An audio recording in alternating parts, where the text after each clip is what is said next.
beseech you, all-powerful God, to reach our hearts, to enlighten our minds, and to broaden our understanding and compassion to one another as we pray and pursue our goals and objectives, not only in this particular occasion, but also on the many of the times we are striving in endeavor. Please, Almighty God, elevate our spirits and fortify our steps as we seek, keep, and edify our fraternity ever one and whole, and as we strive perseveringly to enhance and strengthen our national brotherhood.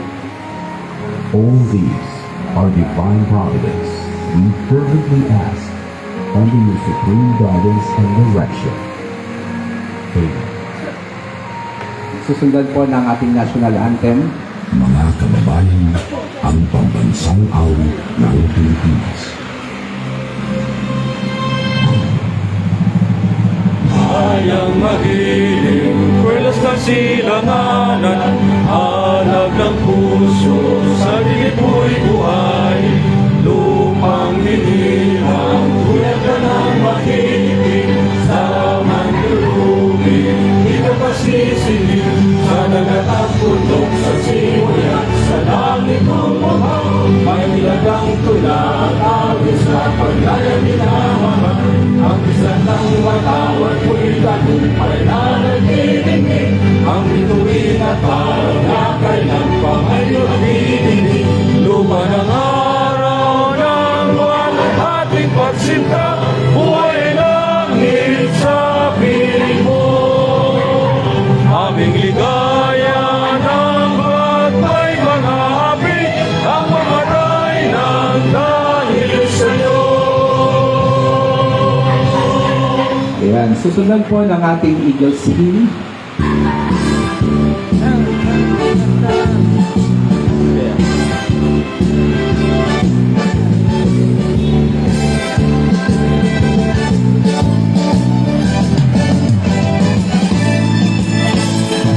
God having been for country's sake, office and mind and energy, we dedicate fraternal love, service for the good of all humanity.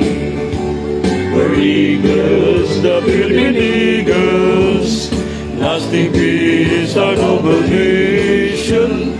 We're eagles, the true people, pillars of the nation. For brotherhood we work and serve, peace, equality, and unity. Embrace the circle of human care. We will share our lives to all humanity. We're eagles, the Philippine Eagles, lasting peace, our noble mission. We're eagles, the true people, pillars of the nation. For brotherhood we work and serve, peace, equality, and unity. Embrace the turn of human care.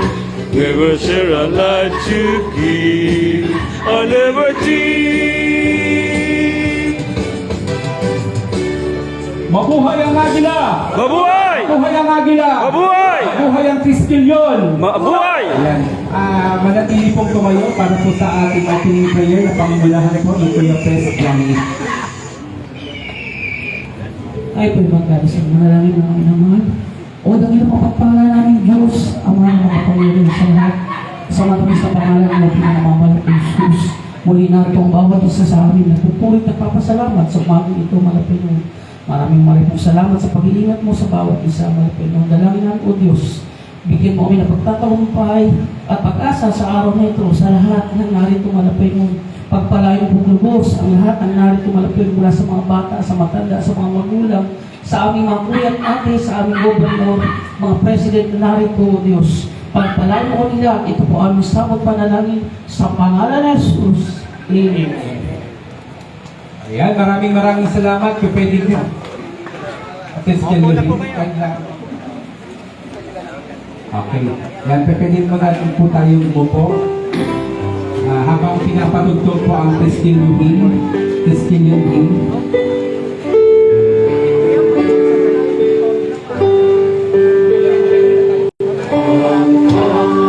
Pag ikaw na nanalangin talaga, tumatas ang balay mo.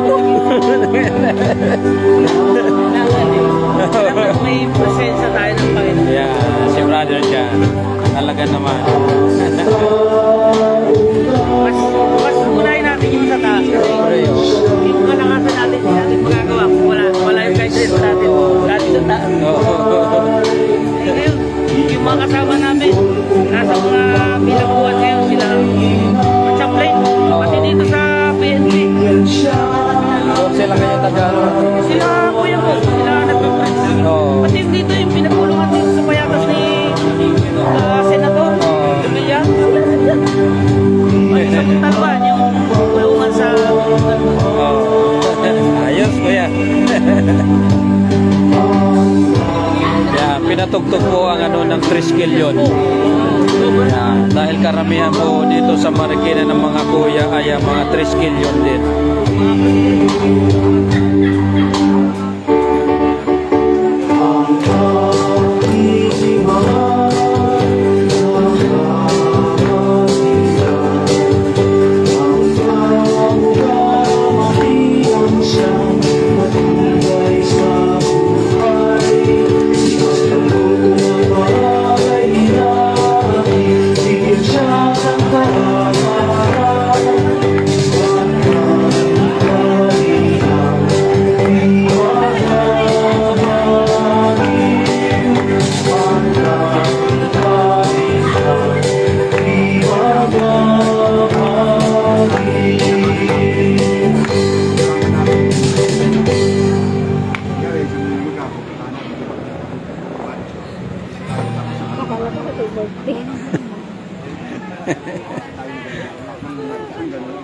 Ayan, good morning ulit. Hi! Hello! Hello! Hi! Hi! Hello! Ayan good morning po sa mga taga Camacho 2, Barangay Nangka. Ayan, baka yung iba nagtataka, hindi po kami kulto ha. Kasi yung iba alam po namin na ngayon na po na-delete yung Eagles, yung ganito pong protocol na ginagawa natin. So ayan, mag-start na po tayo. Maraming salamat po. Siyempre, sa the the Fraternal Order of Eagles sa Philippine Eagles. Siyempre, maraming salamat din po sa iba't ibang mga region club na nag-alalayan po para po maging ganap at matagumpay ito pong proyekto ng aming kapatiran. Siyempre, nagpapasalamat din po kami sa HOA President dito po. 2 HOA po ang sakop ng Camacho. At siyempre, especially sa mainit na pagtanggap ng Barangay Nangka sa pangunguna po ng aming kuya rin, si Kuya Kap Orong. Maraming salamat. Palakpakan po natin. Siyempre, andyan din po kasama niya si Kagawad John. Andyan din po sa mga ibang kagawad po, Kuya Kagawad de los Reyes, mga staff po ng Barangay Nangka. So, hindi na po natin patatagalin. Tatawagin na po natin ang ating Kuya Kap Orong para sa opening remarks. Palakpakan po natin.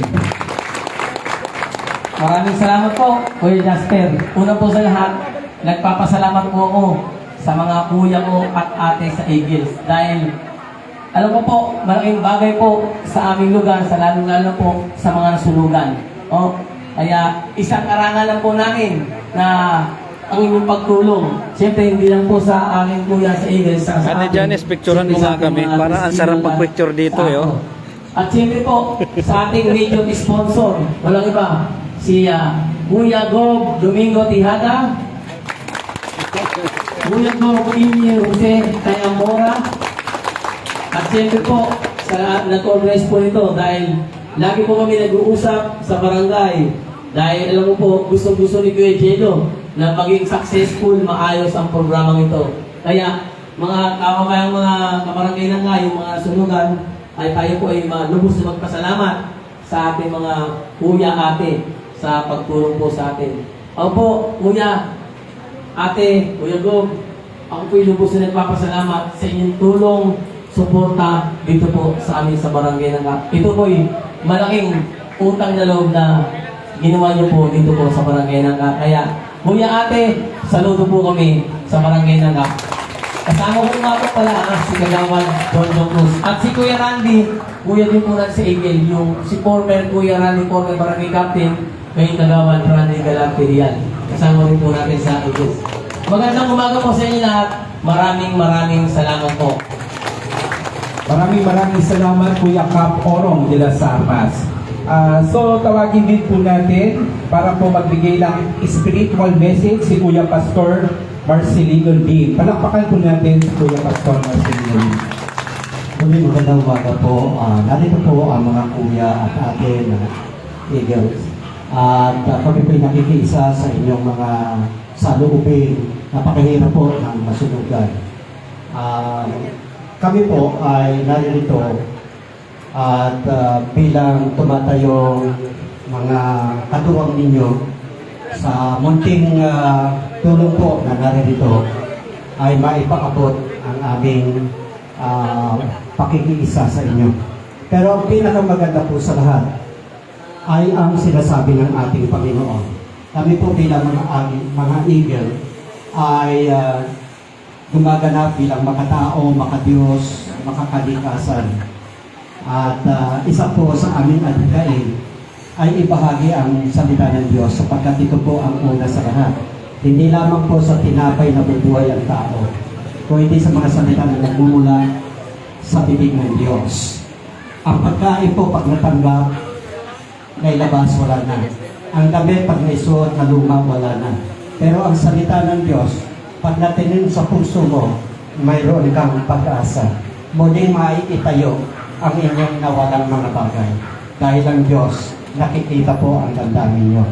Ang sabi ng ating Panginoon, nung siya'y nagpapagaling at napakaraming tao sa kanyang kapaligiran, ang Panginoong Jesus, may 4 na kaibigan na nakita nila ang kalagayan ng kanilang kaibigang lumpo.